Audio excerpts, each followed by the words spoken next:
काय ग सासू कुठे आहे तुझी? आजी आहे तुझी, हा पण आहे कुठे? देवळात गेलेत.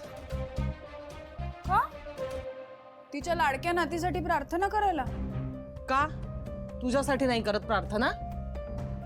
आता ते तर देवच जाणे बाबा. माझ्या आयुष्यात तरी मला काही फरक दिसत नाही.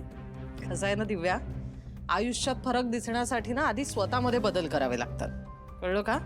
सगळं त्या वरच्याच्या भरोशावर सोडून काही होत नसतं. हे बरं झालं तूच विषय काढलास.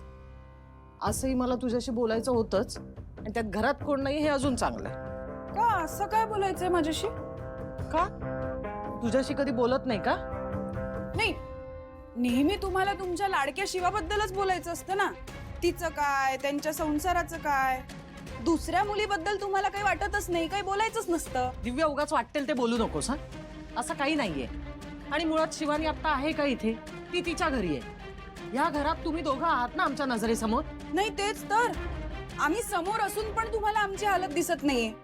तो चंदन तिथे धडपड करतोय, पण त्यांनी काय होणार आहे का सांग मला? आणि शिवाचं काय ग? शिवा तर श्रीमंत घरात जाऊन बसली आहे, तिला कसली काय गरज आहे? दिव्या, पैसा म्हणजे सगळं काही नसतं. सई आत्ता कुठे तिचा संसार मार्गी लागतो. मी सुद्धा खूप सोसलंय ग. तिने जे सोसलंय ना त्यासाठी तीच जबाबदार आहे. उगाच वाटेल ते बोलू नकोस दिव्या. तुला काय हवंय ते सांग. काय मी तुला सांगून तू माझ्यासाठी काही करणार आहेस? आता मी काय करू? तर मी तरी काय करू? माझ्याकडे पैसेच नाहीये, माझ्याकडे दागिनेच नाहीये. झालं तुझं रडगाणं सुट. आणि तुझं काय ग? आज जी तुझ्यावर परिस्थिती ओढावली आहे ना, त्याला तू स्वतः जबाबदार आहेस. जेव्हा मी बोलत होते तेव्हा माझा संसार आहे, कोणी काही करू नका, माझं मी बघेन असं म्हणून मला गप्प बसवलंस ना. आणि आता तो बिचारा चंदन धडपडतोय, काहीतरी करतोय, तर त्याला सपोर्ट कर ना. काहीतरी करून दाखवेल तो. घ्या, त्यात पण मलाच जबाबदार धरा.